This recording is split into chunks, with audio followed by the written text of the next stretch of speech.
Hello and welcome to the latest episode of the Terrace Scottish Football Podcast. I am your host, Craig Fowler, and this occasion I am joined by my close associate, Shaughan McGuigan. Good morning.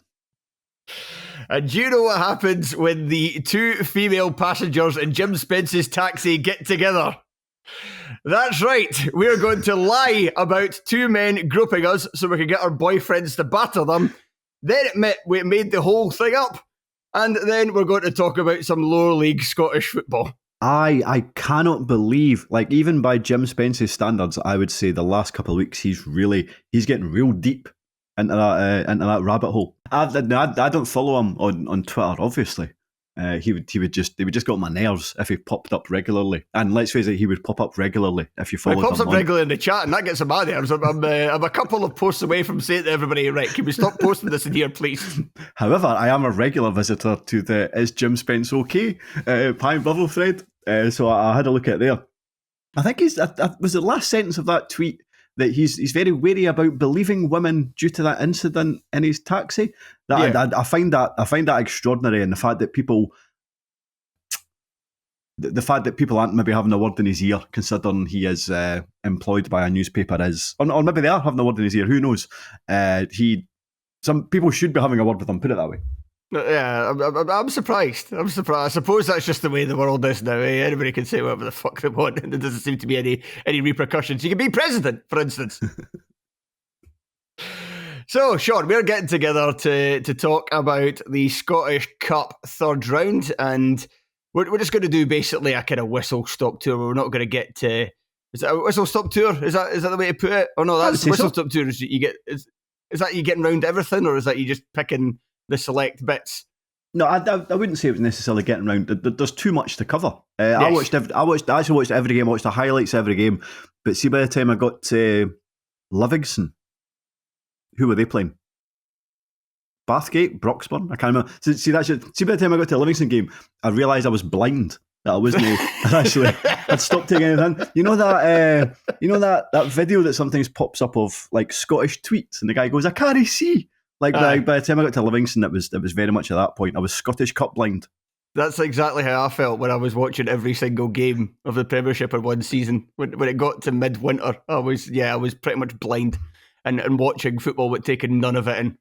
But no, I would say this is a whistle stop too. But we're kind of dipping into either the best bits or the kind of shocks. I would say it probably wasn't a classic third round. I think we probably needed Raith Rovers to lose to Linlithgow, or Hamilton to lose to Banks of Dee, or Airdrie to lose to Dundee North End. The fact that one of the highlights of the was it a highlight? Well, a low light. But the fact that one of the biggest talking points of the Scottish Cup third round was how much snot dripped from John McGlynn's nose. Did you see it? Megan. Yeah, I hate that. I couldn't believe it. I'm quite squeamish about phlegm and snot and stuff. I was like, Megan, disgusting. Don't like that at all. He tried to kind of almost catch it, but it was obviously far too late.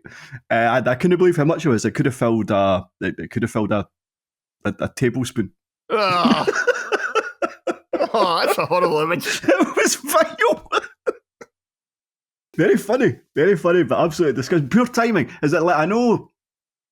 It's funny because quite often you'll be watching a game and it's live and you see a footballer blowing their nose, when they kind of cover a nostril, and I always think that's quite disgusting. But for some reason it's kind of considered acceptable. It's just a done thing. But watching John McGlynn's nose just drip was absolutely disgusting. That's beyond the pale. And I know it was cold.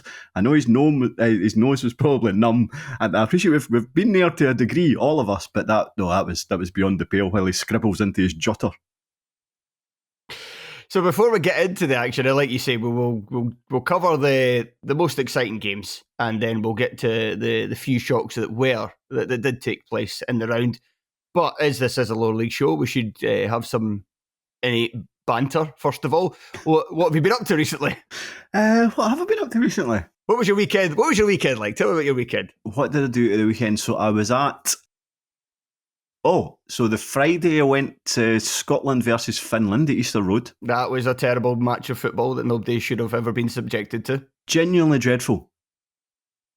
Almost no shots a goal. Finland had won for distance. It was tipped over the bar. Which was in like the 10th minute. It was just like 90 minutes of nothing.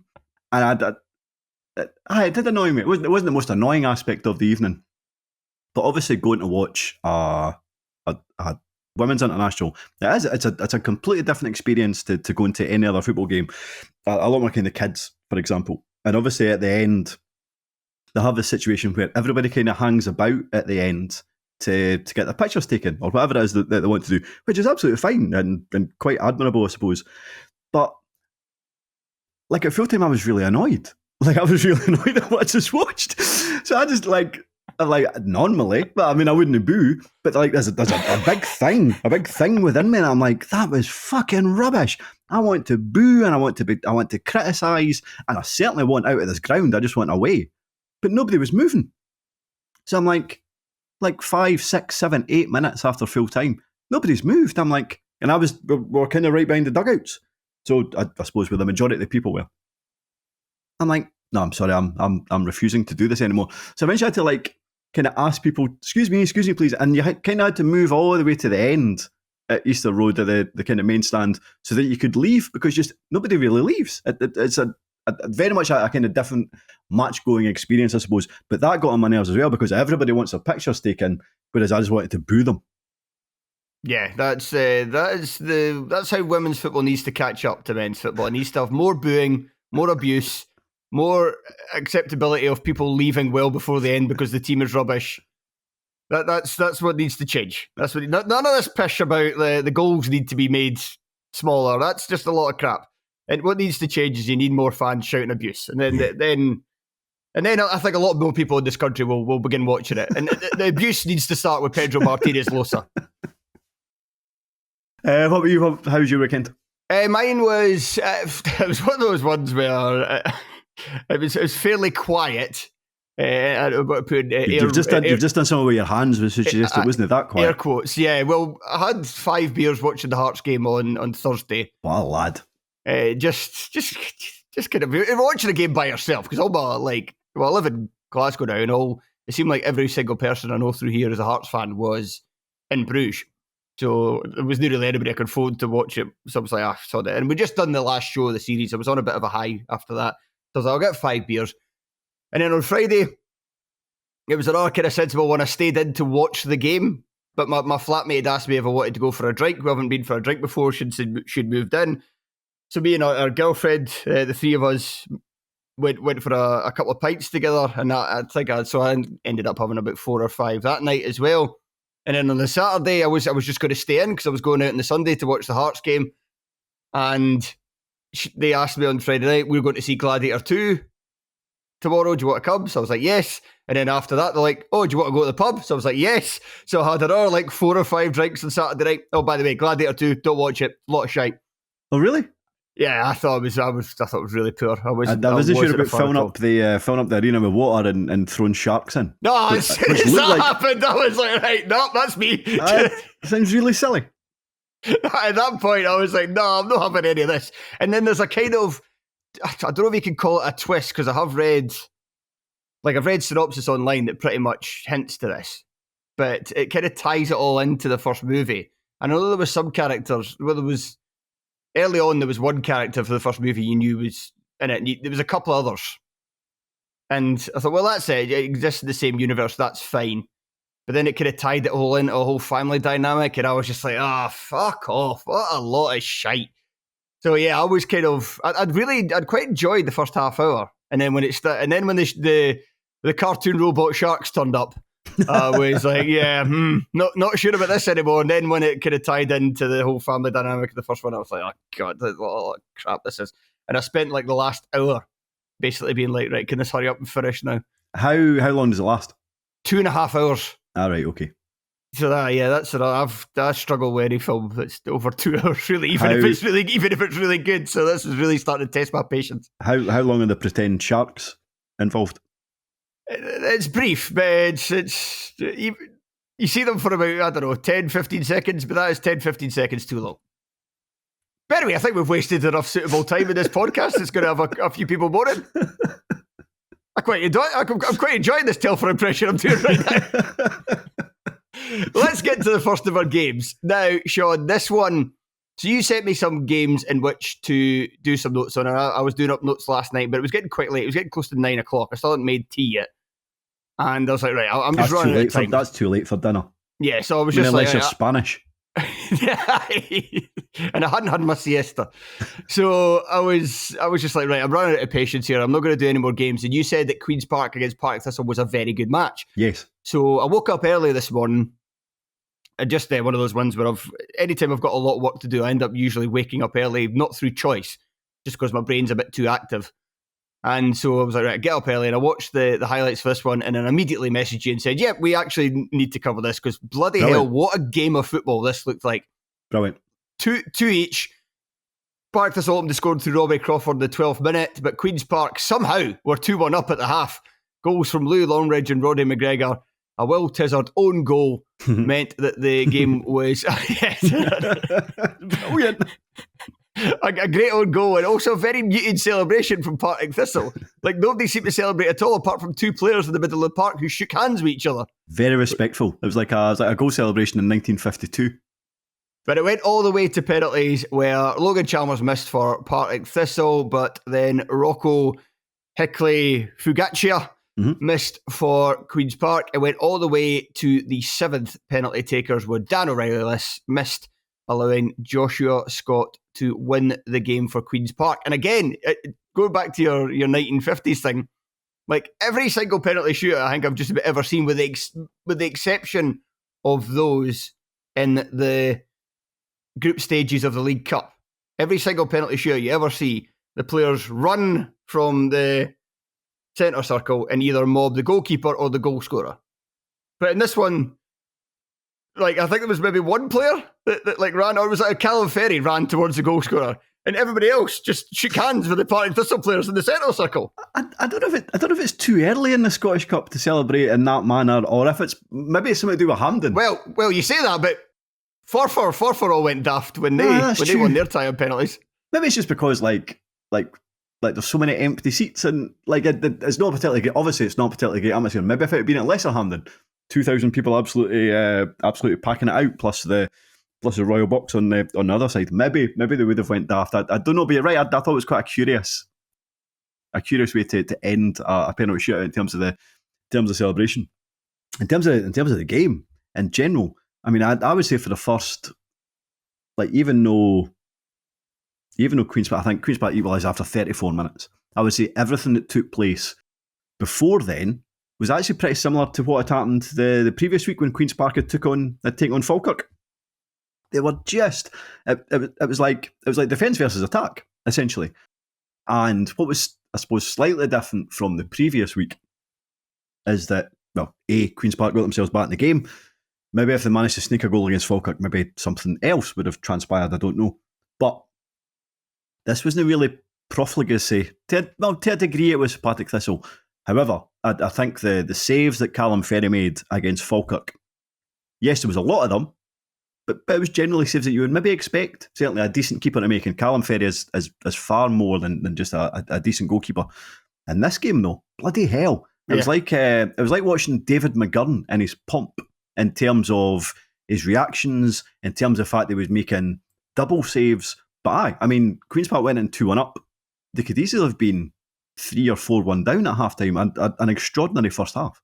Yeah, the double save he makes in particular, while Thistle are 1-0 up, was extraordinary. And it is the first of 2 apologies I'm going to have to make on this podcast regarding my Team of the Week selections this week. Because it was a difficult week. Because you had all the Premiership games, and there was one League 2 game. And there's obviously, like you say, there's so many Scottish Cup matches. And I've got a very busy week. I'm trying to get as much work sorted as possible, and everything sorted for me going away to Copenhagen next week, so I'm not going to be taking my laptop with me or anything. So I'm really up against it this week. So usually I like to take my time with Team of the Week, 3-4 hours, look through just about every single game. Make sure you go for in goals? John McCracken. He did have a good game. But not as good as Callum Ferry. So I have to apologise to Callum Ferry. And I mean this quite literally. I wasn't familiar with your game. McCracken made about 2 saves. Ferry made about 27. Yeah, aye. And I've got another apology coming later up as well. It's watching these Scottish Cup highlights is it showed that I didn't do the best of jobs this week. Let me just say, I'll hold my hands up. This week it wasn't my best of weeks. But no, an incredible game. I mean, like Robbie Crawford's goal. He was kind of surrounded by about 6 Queen's Park defenders, but at that point, even though they'd only played about 12 minutes, they'd already had a few chances to score. Reasonably close range finish. I thought, like, in terms of the equaliser, Queen's Park's equaliser, I thought Zach Rudden done very well, and he's kind of much maligned, I think, by everybody, especially me, probably because I thoroughly disliked him during his loan spell at Starts Park. But even Queen's Park supporters are like, bloody hell, you're such a pain in the arse. And I do think if you give him a kind of strike partner, if you put players closer to him, round about him, then yes, he can be quite a kind of effective foil. You're right. Something like Killing Shedden would be absolutely great for him. But I thought he'd done really well, because it's one of those ones where when you're watching the highlights, and if you were at the game, you would know exactly what he's doing. But in terms of watching the highlights, you're like, who are you laying it off? Like, it was almost like he was passing it to nobody, but it's because Longridge was in the picture at that point. Well, the cameraman seemed to, like, for the entire game, seemed to have his angle perfectly, but for whatever reason at that goal, he really zoomed in, so you couldn't see who was arriving. But no, I thought he did really well, and it was a good finish. And then it was a header, wasn't it? Roddy McGregor was a header for a set piece. Really good header, certainly, to put it was. Queen's Park 2-1 up. But no, I mean, to say that it was a surprise that they were leading at halftime would be an understatement. And I was thinking about this from a kind of Thistle perspective, and I wondered whether this summed up Thistle this season. But then I thought it's maybe actually a bit more of a positive for the Jags, because I know that fans have largely complained this campaign that, like, they've also had their problems defensively, but going forward they've been nowhere near as kind of free-flowing or attack or like entertaining, or like in terms of creating chances that you would expect from the talent they have at their disposal. Now, obviously, it's not a positive. That it's hard to call it positive because they still missed loads of chances and ultimately went out of the cup. But if they can replicate this performance over the course of the championship season, then it should stand them in more stead in terms of their promotion push. You know, they're unlikely to ever get anywhere close to Falkirk, but the playoffs is an option that Thistle fans obviously know all too well. Yeah, no, they definitely look more like the Partick Thistle that impressed for large chunks of last season in terms of... Okay, so Logan Chalmers wasn't there last season, to be fair. He started the season really slowly. And he's just he's a kind of wide player who impresses in fits and starts. He's certainly starting to come onto a game. Aidan Fitzpatrick is back for injury. Hasn't he really started that well? But again, hasn't really had a pre-season. I would expect him to kind of get back up to fitness and will provide a really good kind of outlet on the opposite side. Harry Milne is starting to come back into good form. Brian Graham is starting to find the back of the net again. So all the kind of factors that weren't quite clicking at the start of the season, they do seem to be just starting to get there, start to get back on track. So I would be, I mean, I picked Thistle as a title contender. That they're not going to do that. But now they're in such decent form, and on another day they would have won this game quite convincingly. I would expect them to be in the top 4, no bother at all. Well, I put on a 5-er treble at the start of the season. 3 lower league title winners: Partick Thistle, Alloa Athletic, and Clyde. Not giving up hope. None out of 3. I suppose we haven't even mentioned Will Tizard's own goal that got oh yes, of course. Incredible. Very funny. What a kind of thumping, just a thumping header into his own net. Absolutely tremendous. As you'll hear on next week. So I should probably tell the listeners that next week there won't be a lower league podcast. Instead, it'll be the first list episode of the season where we go through the best Scottish football moments. And it has been a hell of a season so far, Shaughan, for spectacular own goals, it has to be said. Yeah, this was good. This was really good. Enjoyed his reaction. And I suppose that's maybe what it took to beat Callum Ferry. Just I'm not to like his reactions are very good, but he certainly wasn't expecting that. He wasn't anticipating that to happen. Right, let's move on to one of our other games, and let's go to the game on Friday night, which took place between Dumbarton and Alloa, with Dumbarton winning by 3-2. The hosts raced in a 3-goal lead thanks to strikes in the first half from Senna Niang, James Hilton, and Team of the Week inductee Michael Ruth. That's what happens when I'm just literally checking the stats and it's like, oh, you got a goal and assist. Welcome in, Michael. Welcome in. Alloa hit back through Luke Donnelly before the half, and Stefan Skugel scored a brilliant goal to make it 3-2, catching it right on the half volley from the edge of the area and sending it into the top corner of the net. But they couldn't find their equaliser. Shaughan, there was a couple of things that stood out to me for this one. Despite ended up on the winning team, I felt like, and this is a name that I've never come across before, Ethan Lake Schilt Brown, he had himself quite a half in the first half for Dumbarton. He got caught in no man's land for a brilliant chance for corner salmon. He's at fault for the goal as he goes to clear it with a header and gets nowhere near it.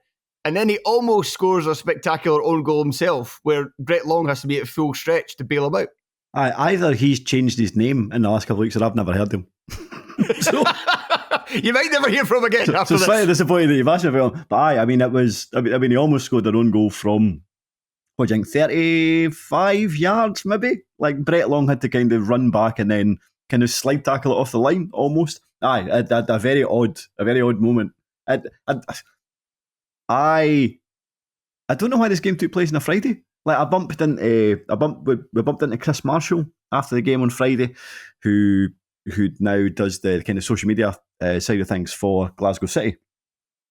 But he was saying that Dumbarton's, I'm probably getting this mixed up, Dumbarton's photographer also does some stuff for the women's national side, and he wasn't able to do both, obviously, because they both took place on the Friday. And he was quite annoyed about the fact that they played on the Friday. So Chris was going to try and find out the exact reason as to why it took place on the Friday, because Dumbarton haven't announced it to the point where we're wondering, maybe, because obviously at the start of the season, this is technically, it could be a game where either you're free because you've been knocked out the Scottish Cup, or you've been drawn away. So I wondered if they maybe rented out the Rock for something on the Saturday, whether it was some kind of function or try to get some money, a wedding. I don't know. Maybe somebody else had booked it for the Saturday, and they're like, "Shit, we're at home to Alloa. Maybe we need to play it another day." So I had no explanation as to why it was played on the Friday. Hopefully, Chris can find out.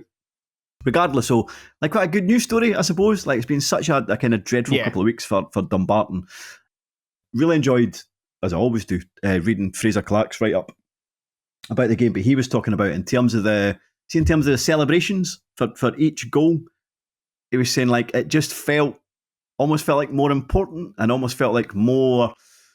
There was just a greater celebration for each goal, as if it meant a wee bit more than everything that had preceded it, because of the situation that they're in, and because of the fact that it gives them extra prize money, it potentially gives them extra gate money, obviously, when they get through to the next round. So it's really good to read Fraser's write-up. Tough night for Alloa, but I suppose similar to the last game that we just talked about, I do think on another evening, Alloa might have went through. But again, a really, really good game. Yeah, just you saying that, it kind of, from personal experience, I've had that where it was during the 2012-13 season where, this was before Hearts went into administration, but it came down from the hierarchy that the club was absolutely potless and was going to struggle to survive to the end of the campaign. So fans had to kind of rally around it. I don't know if that's maybe when the foundation of Hearts first actually started at that time. I might be wrong on that, but that might be the case. And after that, we played a home game against St Mirren. And obviously you're faced with the reality that the club that means so much to you and is such a big part of your life might not exist anymore. Yeah. And it was we won the game 1-0. It was a goal midway through the second half. It was a deflected free kick from Danny Granger that it hit the wall and spun up at the air and dropped over the goalie. Terrible goal. But when the ball hits the back of the net, the roof comes off the place. And same again at full time. So yeah, I can certainly empathise with the Dumbarton fans in a similar situation. The other thing that stood out for me for this game was PG Morrison did have himself a good game between the sticks. He flaps at the first cross, and then even the shot from Senna Niang, it's not right in the corner. It's not hit with any kind of there's power in it, but it's not exactly like he's rasped it in the back of the net. And even I thought the third goal, he was a wee bit weird. Like, it seemed like he went for Ruth's body instead of the ball and made it easy for Ruth to clip it round him. You're right. I mean, I've written down that I thought Ruth was. I think I've taken it from a glass half full perspective. I thought Ruth done really well, but you're right. I suppose technically he made it quite easy. It was a weird way he didn't. A weird angle that he took. He tried to spread himself and dive at his feet, and neither of which really worked. But he tried to dive at his feet, but the ball wasn't there. It was quick thinking from Ruth, I suppose, to adapt to PG Morrison's weird attempt at saving it, because he kind of dinked it over him. But I did think the quality, the goals, and in general, I thought, like you've mentioned, Yang, I thought the way he kind of passed it in the corner was okay. But you're right, PG Morrison just didn't move. I don't know if he was expecting him to go the other way, so he couldn't shift his body weight.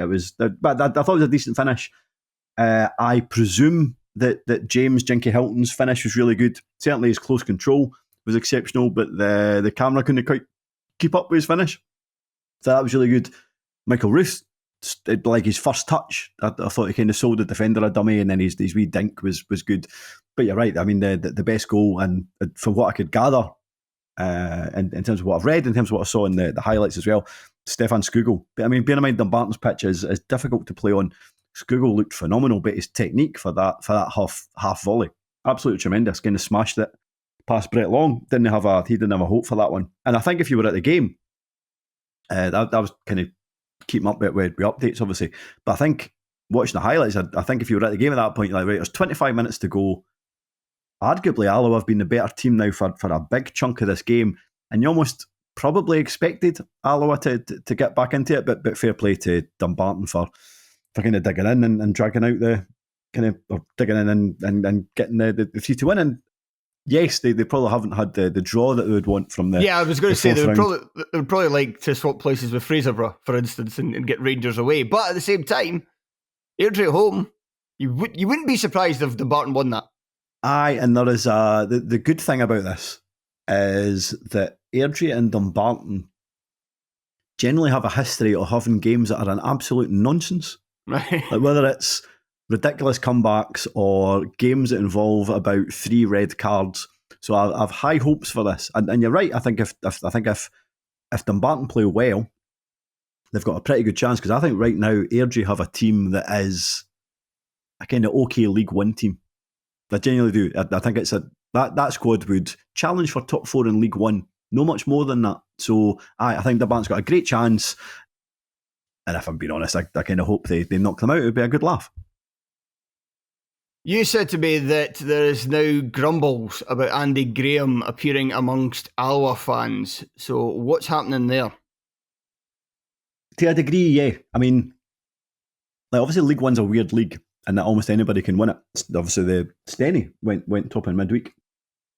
So this definitely feels like an opportunity almost for anybody who hasn't went into administration to win this division. And I think what is frustrating Alloa fans is, A, they were such an exciting team last season, but only for the second half of the season, which is what Andy Graham kind of instilled into that side. You think of the loan players who were nothing startling under Brian Rice, but were exceptional under Graham. So that was like Bobby Wales and Taylor Stephen and Ethan Sutherland. And we spoke about it last season, and we spoke about it at the start of this season. How on earth did you replace them? You probably don't. You probably don't replace those players. And it almost felt inevitable that they would go backwards to a degree. And I think that has happened. And it's interesting, there was, I think it was towards the start of the season. So that summer was Andy Graham's first summer transfer window as a manager. I think he took over November last year, so he would have had a winter transfer window. But that, like it is different. But he was saying that he found the summer transfer window pretty difficult. And you think to yourself at the time, maybe that's just a kind of throwaway line. But you actually look to see the players that he's brought in. Nobody's like Callum Waters has been a success, I think, at left back. He's been a good signing. Everybody else, kind of less so. And I think maybe he was too reliant, and Alloa generally do very well on this front. I think he maybe was too reliant at the end of the window to have successful loan players and he's brought in Scott Honeyman for Falkirk, 18, striker. Tyrese McDonald was brought in for Queen's Park. And let's face it, we haven't really mentioned them at all in the podcast this season, and that's because they've not really done anything that kind of stands out. So I think by and large, he is using the same team as last season, minus their 3 best players. So I think fans are quite rightly frustrated at that, and they do struggle to create chances. Yes, they've been defensively sound. Didn't they look at on Friday night, admittedly, or during the week, incidentally, against the same opponents. So fans are getting a wee bit frustrated. Interested to see what he does in January, because I think essentially his signings over the summer have not quite been up to scratch. Right, let's move on to our next game, which took place up in Moray, and that was Elgin City pulling off a little bit of a shock, defeating League One Kelty Hearts by 3-2. Ryan Sargent opened the scoring for the Horse shortly before half-time. I really quite enjoyed this goal. It was one of those crosses, and it was a cross from Owen Cairns, the right back, and it was one of those crosses that's got that perfect mix of power to keep it away for the goalkeeper, but just enough hang time so that your teammate can really go and attack it, and that's what Sargent does. He gives him a chance to get a big run up, and then he leaps and kind of powers over the defender, and he actually kind of as he heads it, and he kind of knocks the defender about 5 yards after he's put it in the back of the net. But Callum Flatman equalised for the visitors just before the hour mark. Dylan Gavin put the host back in front before Sargent doubled the advantage. Ross Cunningham scored one late on for the penalty spot, but it was too little too late. Shaughan, another feather in the cap of Alan Hale left. Yeah, I thought this game looked class. I mean, Borough Briggs is just a really good venue. I mean, it's far too far away for me to visit very often, but I'd happily visit it a lot, because I think it's a really good venue. Even just the way, I mean, for the 2 stands that run down the touchline, really low roofs, which always helps in terms of an atmosphere. I think in terms of where the camera was, because some of the Scottish Cup highlights were taken from a different vantage point. I suppose it depends what club you used. So I watched Kelty's highlights for this one. So their camera was essentially in the Elgin fans. So just when they were celebrating, it was a really good atmosphere. So it looked like just a great occasion at a good venue and a shock. I mean, Kelty, we spoke highly about both sides this season. I thought Kelty would have done enough. And I think watching the highlights, as much as going forward, I thought Elgin done really well. I think Dejan Golding, who would talk up, he looked like he was playing more advanced. I think he might have been leading the line, judging by the highlights. Yeah, it looked like it was. Ryan Sargent on one side, Cian Leslie on the other side, who had a wee spell at Clyde a couple of seasons ago. Looked a bit lightweight, but he's maybe kind of bulked up a wee bit. I thought that forward line were all very good, all very impressive. However, the amount of times where Kelty would be attacking and they would get to the edge of the box and there would just be a kind of wall of Elgin City players, like 8 or 9 players between them and the goal, and they'd just be throwing themselves, blocking shots or cutting off through balls. I thought defensively as well, Elgin looked absolutely excellent. You described the first goal in terms of Elgin's opener, and you're right in terms of how you described it. I thought Kelty's equaliser, which was maybe about half an hour ago, was similar but very different. So it was a set piece, but I thought Ross Cunningham's delivery was very, very good into roughly the same area, into the same goal that the opener had been scored. But Callum Flatman's technique at a header, very strange. It's a diving header, but he's kind of swivelling. So it's I don't know how to describe it. It's like that he is practicing being shot out of a cannon at a circus, and it's maybe only day 2, and he's trying to work out how do I do this so I land in the net after I've been fired out of the cannon? How do I land in the net gracefully? Weird, the kind of twists and turns in midair, like a salmon leaping up a small, leaping up a river. Weird technique. But a similar goal. The other thing, so I don't know if you watched the Scottish Cup highlights. I don't know how long they lasted, but I watched Kelty's. So it was 9 minutes and 11 seconds, right, of highlights. Bear in mind, there's 5 goals in the game. I don't know if I don't know if anxious is the right word to use, but see, after 8 minutes, it was still 1-1, and I'm like, there's only 71 seconds of these highlights left. How on earth? Like, why have you packaged the highlights in this way that you're going to have to squeeze in 3 goals in 71 seconds? Or do you not have all the goals? Is something going to go really terribly wrong with the last 71 seconds of these highlights? They didn't have any replays, so it was just like goal, goal, goal. But no, I thought I thought Elgin were excellent. I didn't think Kelty were that poor. Aye, okay, defensively, not great on the day. It was a shame that there wasn't any interviews with. They did get done by a couple of quite good counter-attacks. Yeah, absolutely. Absolutely. It was a shame there wasn't an interview with Michael Tidser, because he's normally, he speaks a lot of sense, but they didn't have anything on their kind of YouTube channel. But no, Elgin, I thought were excellent. I was thinking maybe it was one of the better, was it the best performance by a League Two side? No, because East Fife had that 3-0 win over Morton in the League Cup at the start of the season. But no, really, really impressive for Elgin. Fair play to them. And it should, like, they're going for the title this season, and getting Aberdeen in the next round, it's at home, so it's not worth as much money as it might have been to them if it was at Pittodrie, but it'll still give a good wee boost to their coffers, and could potentially see them boost the squad a little bit more in January to try and get themselves over the line. We had Annan going up recently. Could we have Elgin going up this season? I mean, I'd imagine League One chairman would love that. Imagine if Annan stay up and Elgin get promoted. They would love those 4 away days over the course of the season. I suppose the only thing, so you're right, you've very much to say that in a kind of glass half full. So they're playing Aberdeen in whatever it is, 7 weeks. There'll be 3,500, 4,000, whatever Borough holds. That'll be beneficial. And very basic, it feels beneficial in terms of the gate money it brings in. I suppose what you would hope is that it's not a distraction.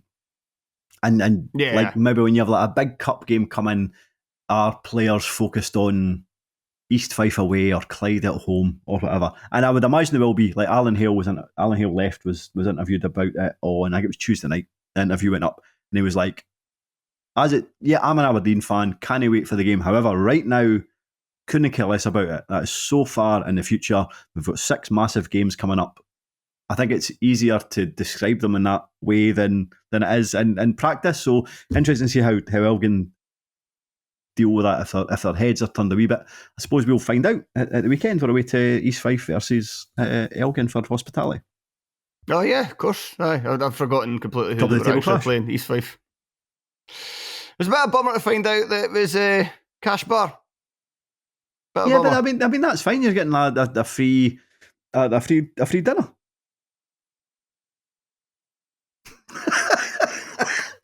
Well, maybe ask them. Just say I don't want the dinner. Just give me give me 3 courses worth of pints. If that's how you feel, just say, what is the monetary value of this dinner? And I'm not bothered with that and give me it. But to be fair, I'm imagining the East Fife social club or whatever the setup they've got is it's going to be cheap. I've never been, but I was very impressed by the menu. I'm looking forward to it. I definitely will be getting train cans now, though. I usually refer from train cans when it's hospitality because I'll be drinking. I'll basically sit with about 4 drinks in front of me at once. But I think I'll indulge in train cans this time. I've never been to Leaving on the train because it's only been open for whatever it is, 6 months. So I don't know how long it takes because I'll be jumping on Kirkcaldy, but maybe I'll have 1 train can. I'll need to see how long the journey lasts. Right, so what's better than a 4-goal thriller or a 5-goal thriller? That's right, a 6-goal thriller as we go to Forfar 3, Stirling Albion 3, another match which was won on penalties, this one by the hosts. And this game, Stirling went into a 2-goal lead inside 20 minutes, Adam Brown and Josh Kerr scoring. Russell McLean answered back with a double, scoring each side of the half. McLean then completed his hat-trick to put Forfar 3-2 ahead in extra time. But Brown equalised for the visitors to send the match to penalties. Brown couldn't complete a hat-trick of sorts as he missed the first spot kick. And when Ross Davidson also missed for the Beanos, it was left to Finlay Allen to score Forfar's 4th and decisive penalty to win the tie.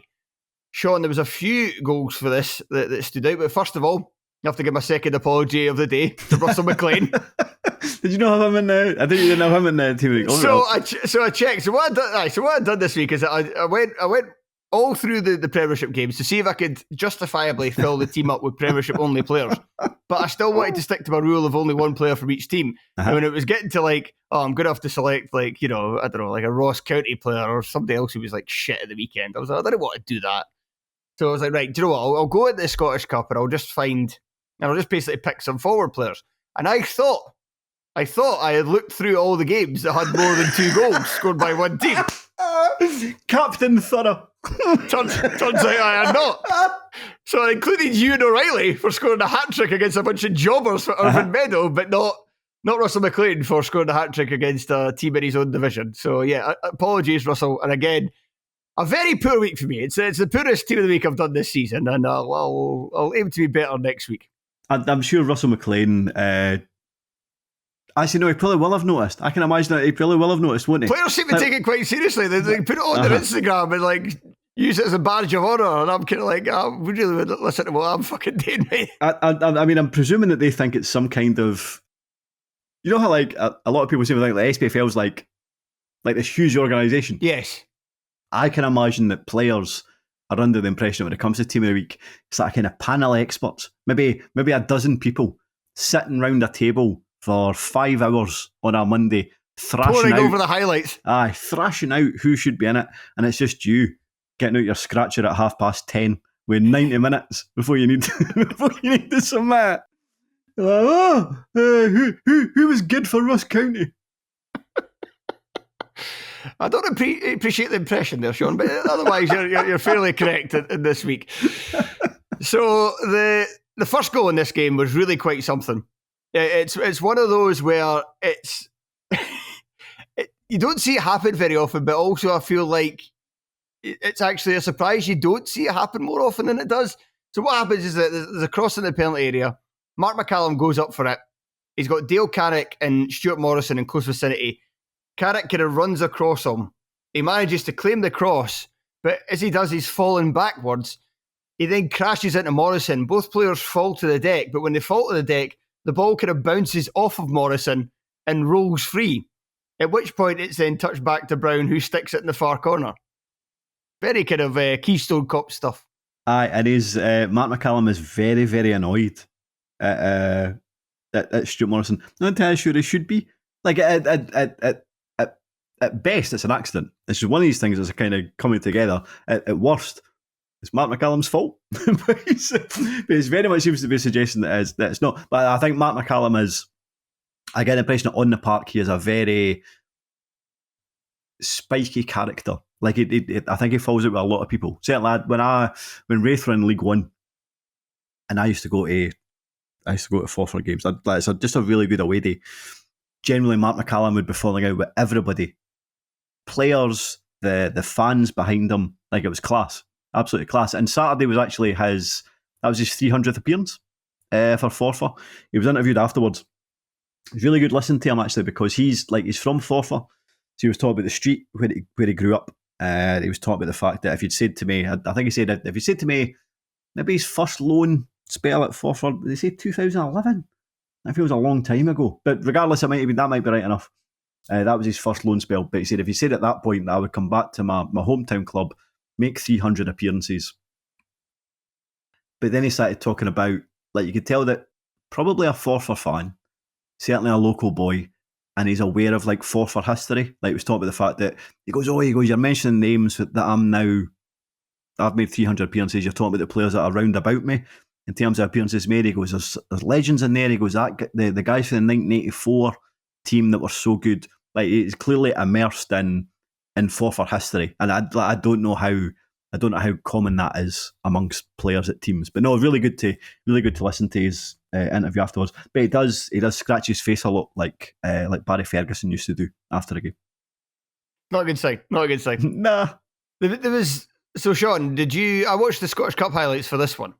What did you watch? I watched Forfar's, which went on for something like 17 minutes. It was class. Right. In that case, I assume there's more of a build-up to the second goal, because I did want to see more for this. The goal scored by Josh Kerr, because the Scottish Cup highlights, it just cuts to them, and they're already on the edge of the Forfar penalty area. Did you see Adam Brown? Did you see Adam Brown's back heel? Yeah, it's a brilliant goal. Oh, but I wanted to know how it kind of led up to that. It just cuts in this like 4 passes made, and they're either 1 or 2 touch, and it's all played very quickly, and lovely back heel from Brown, as you say. And I also wanted to know what Kerr was doing there in the first place, because he's a centre half and he's appearing inside the opposition penalty area from what appears to be open play. Yeah, you're right. I'm not sure. I would have to go back and look at it. I suppose I'd only started to pay attention when it got to that kind of passage of play at the end of the edge of the box. But no, a tremendous goal. As to what happened in the build-up until that point, I'm not entirely sure. And there was a very nice, 2 of McLean's goals were headers, but the second one he scored that was the equaliser to make it 2 each. That was a really nice goal as well. Mitchell Taylor and Finn Robson working very well down the left together. Taylor skins his marker, lays it off to Robertson. Robertson kind of plays a reverse pass for Taylor, who's continued his run, and then he cuts it back for McLean to score first time. Very nice.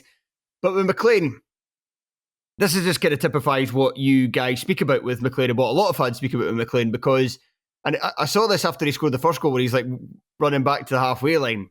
I'm like, you're absolutely massive. And I know that he's got like decent technique on him as well. So it's the type of player who's got all the God-given attributes you would want. So he should be dominant. But he's a player that I know that a lot of fans have a kind of a love-hate relationship with. I mean, when you say love-hate, they're probably veering towards the latter rather than the former at times. So you're right. So 3 different goals.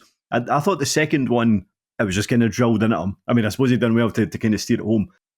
I was more impressed at the first goal and the third goal. So in terms of the kind of thumping nature, just meets I think it was a corner kick. He just meets it so well.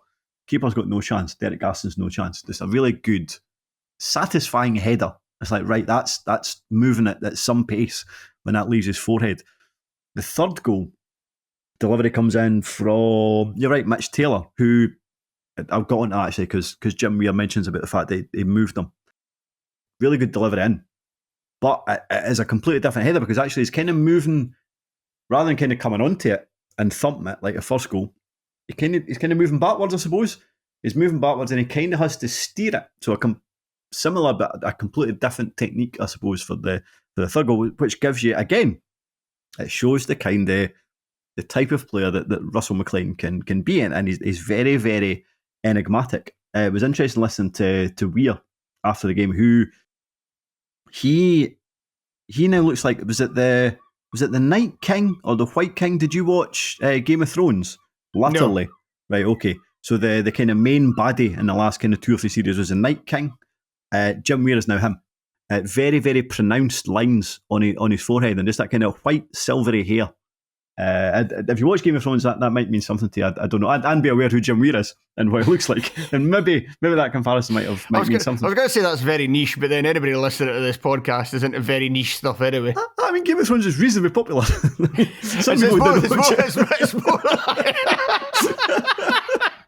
I suppose that's fair. It's more the Jim Weir comparison, I think, is a niche part. Yes, okay. I suppose that the majority of people who listen to this podcast will it's more likely to be aware of Game of Thrones than Jim Weir, but if they listen to this, they're probably aware of who Jim Weir is. So you're right.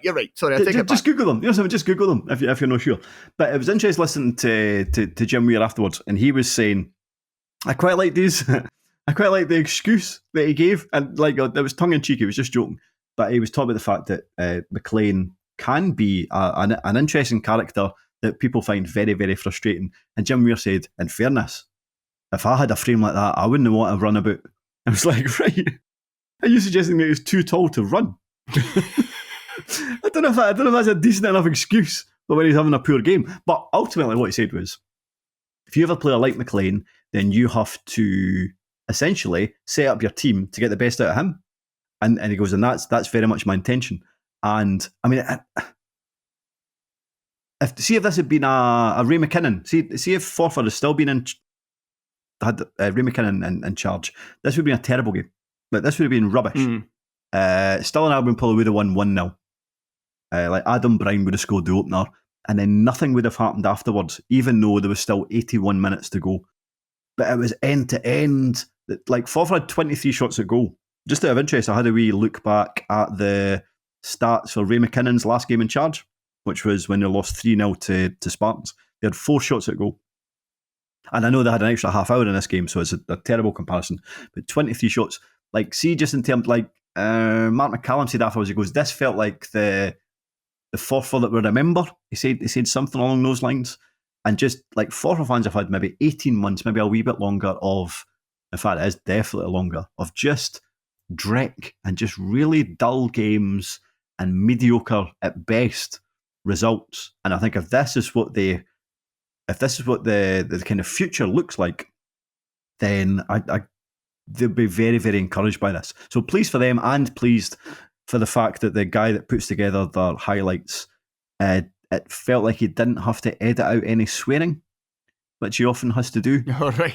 There's always clearly where the camera is, there's a very sweary man or sweary person next to it, and it always goes silent, which I'm presuming is somebody effing and jeffing. He didn't have to do that at all in these highlights. So that was relief for the fans, relief for the video editor. I forgot to mention it earlier, but did you hear the Dumbarton fans shouting, presumably at the Alloa fans, after Luke Donnelly made it 3-1, shouting, "Are you still here?" I'm glad you reminded me, because I don't know if you watched the highlight again, because like you might have watched maybe it was different camera angle and maybe a different setup or whatever if you watched the Scottish Cup highlights, when I don't know who it was that was taking the Stirling Albion penalty, but he was running up to take it and somebody just shouted, "Juicens." Yeah. Like, why? Like, what's just a strange word to try and put somebody off? Didn't work. No, he still scored it. Odd thing. Right, we are getting a bit tight for time, but can you tell me briefly what you've made of Alan Maybury in his time in charge of Stirling Albion? Because I don't think Stirling's a team that you and Telfer have talked about that much this season. Like Albion. So, in terms of what Maybury's went into, then it almost had to build a team for scratch. Mm. And I think what he's brought in, it felt like he spent almost all of his budget maybe to start with. So certainly brought in like Derek Gaston, obviously 37, really good goalkeeper, one of the better goalkeepers at that level. Dale Carrick's there, Dale Hilson was there. Brought in Eric Sula, brought in Adam Brown, brought in Josh Kerr. Loads of experience there. I think he brought in Ali Roy as well. So whatever he is, 27, 28. There's definitely a core of players where there is experience. I think though, when you look at everybody else that he brought in, it was all 18-year-olds, 19-year-olds, 17-year-olds that have been released from clubs higher up the food chain. Players that certainly we've never heard of. I don't know if any of them have made a mark so far. He spoke about after the game, because he said, "Oh, you've had 120 minutes playing again on Tuesday evening. Didn't go very well against Bonnyrigg. Will you be set?" He goes, "Oh yeah, because there's only about 5 players had to play 120 minutes. We made 6 subs." But see, in terms of those 6 subs, I think it was Ali Roy and everybody else was like a teenager. So as much as I don't necessarily think that transitional seasons are necessarily a thing, as much as maybe some Stirling Albion fans are a wee bit annoyed at how the season's panning out, I just thought it would have went much worse considering what he walked into. And bear in mind they appointed, although they were appointing Chris Aitken. Yeah. And that lasted like about 18 hours. And then suddenly it was Alan Maybury. But he went into a squad that had almost no players. He's assembled it from scratch. I think they've done okay, but I think as soon as you're relying on players coming off the bench, that's where they start to fall down.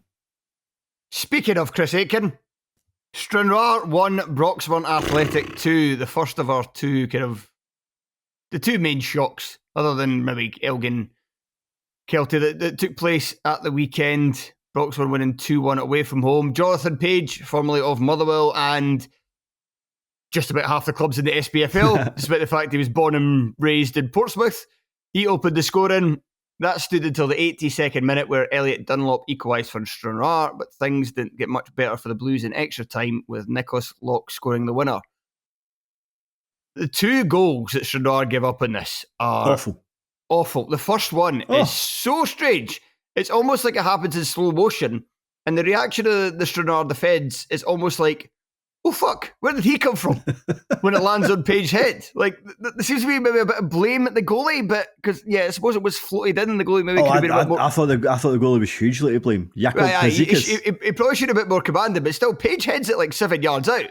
I still, if I was the defence, I wouldn't just assume that the keeper was definitely coming to get that.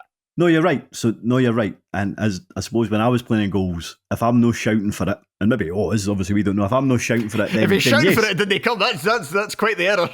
But like the fact that the cross comes from, like, it goes so high, yeah, it goes into an area that you would just expect the goalkeeper to come for, but there is, like, he kind of pauses.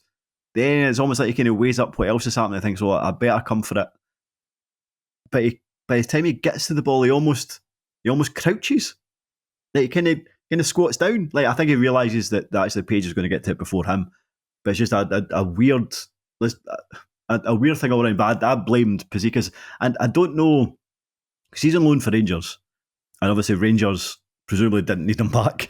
Like, they've got no plans to play him in later Scottish Cup rounds, so didn't need him back. They've got Robbie Much on loan from Ayr. Maybe they weren't allowed to use. I don't know if Much was injured. I presume that Ayr didn't give them permission to use in the Scottish Cup. I think if he'd played, he just comes in and kind of plucks that cross. But especially second goal was bad. I thought the first goal was particularly poor. The second goal is just one of those ones where you can see for ages. The camera angle's perfect for it. You can just kind of see through the body. It's this guy at the back post just alone the entire time. Nobody thinks to go mark him. No, and to start with, I think somebody was there, and I think he maybe only moves slightly, but suddenly that slight movement means that he is in yards of space. Like a decent header, I suppose. Like, it kind of gets a bit of power into it, and then it finishes 2-1. That might have been about the only two chances Broxburn had. Maybe another one or two in extra time. I thought Stranraer had. I watched Stranraer's highlights, so that lasted about 50 minutes. So you didn't have plenty of the ball, but actually, funnily enough, I thought how they played reminded me of Forfar under Ray McKinnon. So I had plenty of possession, but it was like, although the highlights lasted ages, there wasn't really very many Stranraer chances. It was possession for possession's sake. Chris Aiken was interviewed afterwards. He talked about like what a sore one it was, and it absolutely should be. But over the piece, plenty of possession.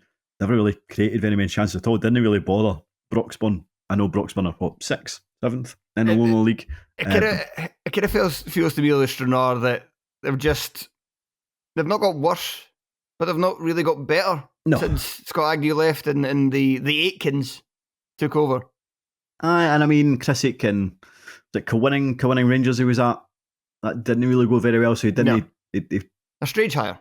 Yeah, he failed to stop relegation, didn't get him promoted again. The next season, I think they ended up finishing 7th in the whole kind of weird thing with Stirling Albion.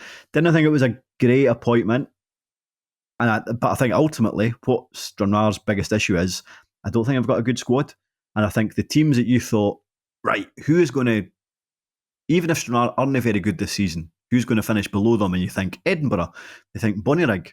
Both of those teams have been excellent this season, and the teams that are round about them, Spartans, they're miles better than Stranraer in terms of the squad. Clyde, miles better squad than Stranraer. And then you think about Forfar, who's below them.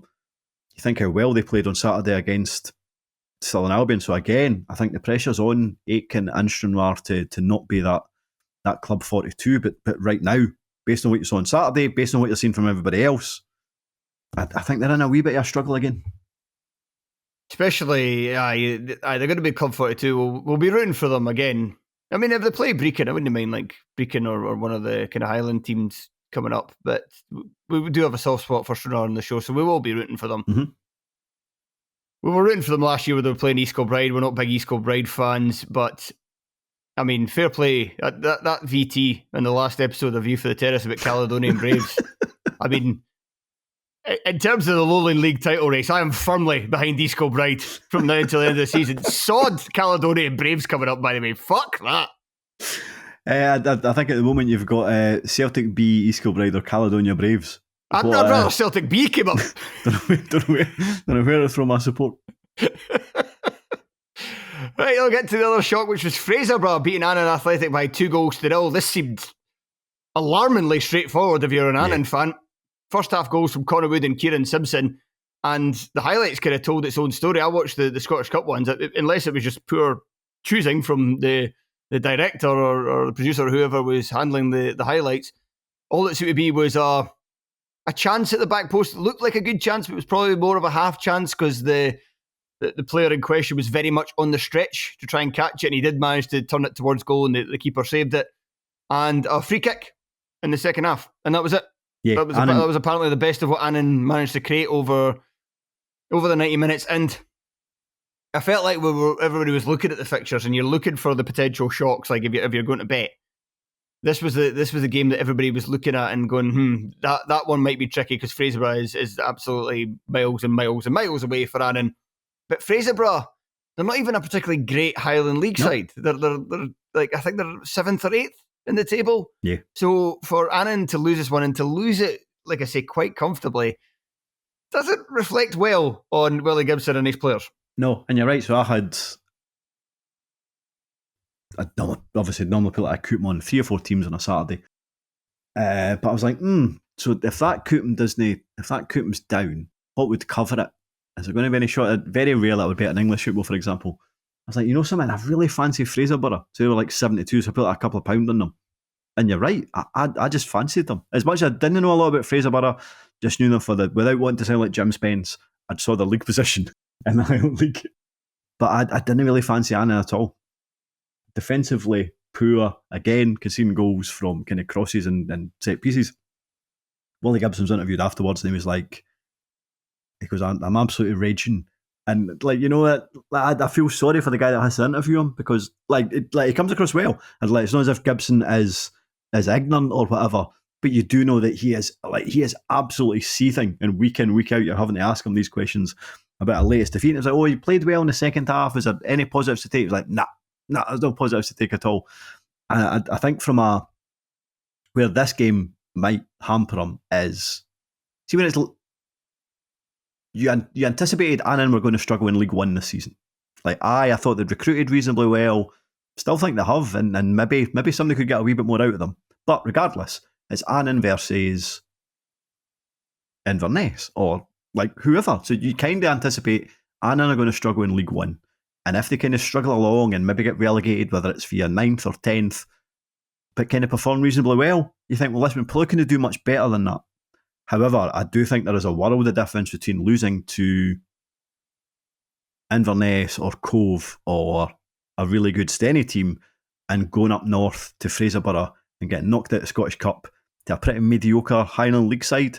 So I do think maybe for the first time this season, that result puts Gibson under a wee bit of pressure. I don't know what I think in the summer there was a suggestion that Annan's finances weren't great. So how in that circumstance, how do you get rid of a manager if you can't really afford to do it? So I don't know how easy it would be, but I think for the first time this season that puts him under a lot of pressure, and maybe the board are wondering if, bear in mind they've got essentially a head start on Dumbarton and Inverness. So if somebody can come in and get something out of this squad, then they will stay up. Gibson doesn't seem to be able to do it though. I did have written down in my notes for this one, Fraserburgh, who have got Rangers away in the next round. I wrote that it's a good little winner for them, which is certainly true. And then I wrote a wee joke saying that Rangers might score more than one goal in a match. I obviously wrote that before they stuck 6 past Kilmarnock last night. They'll probably score less than 6 because I'd imagine Fraserburgh might be a wee bit tougher at the back than Kelly. That's such a piss poor effort from Kelly, that. But yeah, interesting to see again that Rangers got a really difficult Scottish Cup tie. Yeah. Stephen A. Smith doing the draw. Just stir them up. Stir them up, you fucking idiot. Aye, this is a man that didn't want to sign another striker in the transfer window, so just plucking like pretty much every round, every tie he picked was like for like. So the kind of last amount of balls that go in the bowl, the first ties that he picks out, and just so on and so. It's like picking them, like gently picking them from the periphery and the top, mix them up. Oh look, it's a load of D's. Yeah, because they went in the hat last. Rubbish. Jane, tell him to mix the balls up. And the final match that we're going to mention, and we're only going to mention this briefly just because this was the highlight of the round, I think, for you, Shaughan, and for me as well. Musselburgh Athletic 3, Bowness United 1. I forgot about this. I completely forgot about it. So this was notable for Bowness's first half equaliser, scored by Lucas Stenhouse, which looked to be a terrific finish following a set piece because the ball fair rifles into the back of the net. But we can't know for certain. We can't know for certain because just when Stenhouse is about to rear back and shoot, a big specky guy walks right in front of the camera as it's about to be hit. So we miss it. We see the ball coming in. The specky guy walks across and then we see the ball flying into the back of the net. Poor Lucas Stenhouse. Your team's been beating the Scottish Cup. You think you're at least going to have the consolation of a terrific finish on the highlights packages that you can cherish forever.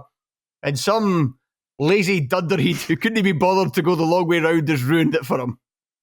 It was the fact that you get the impression that he realises he's about to walk in front of the camera. Yeah, and he just doesn't care. Well, I thought he kind of pauses. Was it? Well, maybe I shouldn't. Oh no, I don't know. He realises that what's the worst that could happen? He realises that he pauses and then he goes, "Oh, I'm just going to go this way anyway."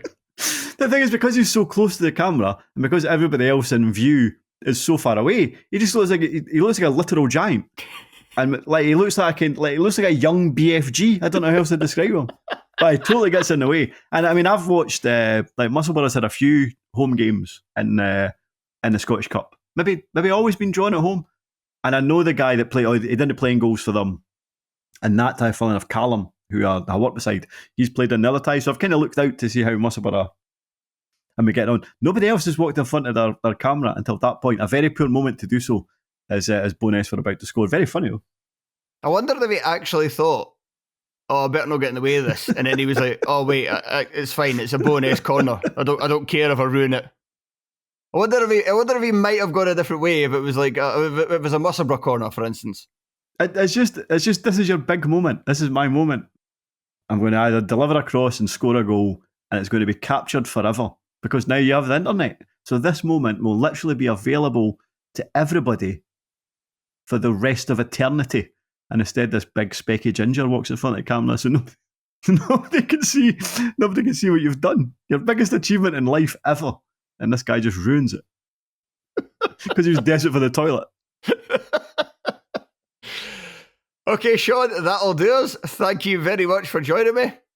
No, thank you. That was good fun.